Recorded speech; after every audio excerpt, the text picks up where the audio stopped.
Welcome to my channel Jyothi diaries. So after a long time ఒక video shoot చేస్తున్నా, that mummy వాళ్ళ ఇంట్లో నుంచి. ప్రజెంట్ నేను అయితే వైజాగ్లో ఉన్నాను, మమ్మీ వాళ్ళ ఇంట్లో. సో ఇవాళ నేను కుకింగ్ చేద్దాం అనుకుంటున్నా.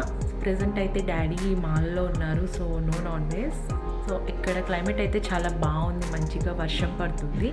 సో నాకైతే కొంచెం వేడివేడిగా బిర్యానీ తినాలనిపిస్తుంది.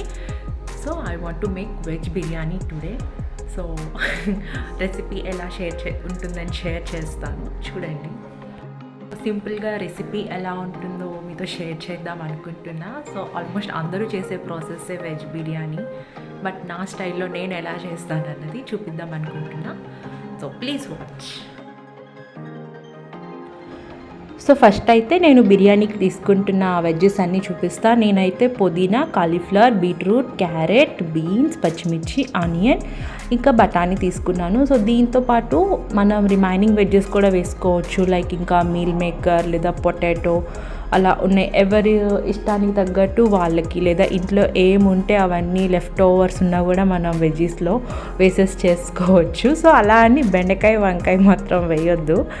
అండ్ ఇది ప్రాసెస్ వచ్చేసి వెరీ సింపుల్, అందరికీ తెలిసినట్టే ఉంటుంది. బట్ ఈ వీడియో ఏంటంటే మోస్ట్లీ బిగినర్స్కి, ఇంకా బ్యాచులర్స్కి, ఎవరైతే ఇంకా స్టార్టింగ్ స్టేజ్ ఆఫ్ లర్నింగ్ కుకింగ్లో ఉంటారో సో వాళ్ళకి హెల్ప్ఫుల్ అవుతుంది అనుకుంటా.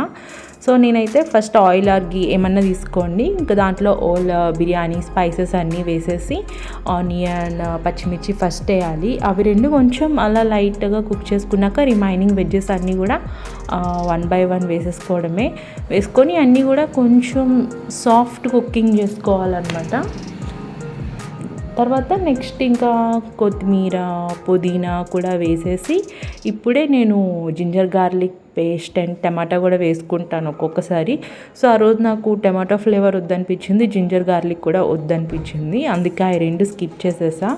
అండ్ ఇక్కడే ఏంటంటే చాలామంది ఫస్ట్ ఎసరు వేసేసి నెక్స్ట్ రైస్ వేస్తారు.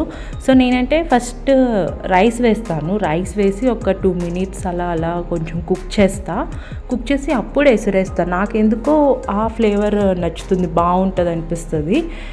అండ్ ఇక్కడ మంచిగా అరోమా వస్తూ ఉందన్నమాట, ఎంజాయ్ చేస్తున్నా. అండ్ మన బిర్యానీ కూడా చాలా క్విక్గా రెడీ అయిపోయింది. అన్నీ మనం వెజిటబుల్స్ కట్ చేసుకోవడమే లేట్, వన్స్ కట్ చేసుకున్నామంటే టక 1 by 1 వేసి కుక్ చేసేయడమే. జస్ట్ ఒక హార్డ్లీ 20 to 25 minutesలో అయిపోతుంది. సో ఇక్కడ అయితే మమ్మీకి, నాకు ఇద్దరికి కూడా వేడిగా సర్వ్ చేసేస్తూ ఉన్నాను. So that's about the video. Thank you.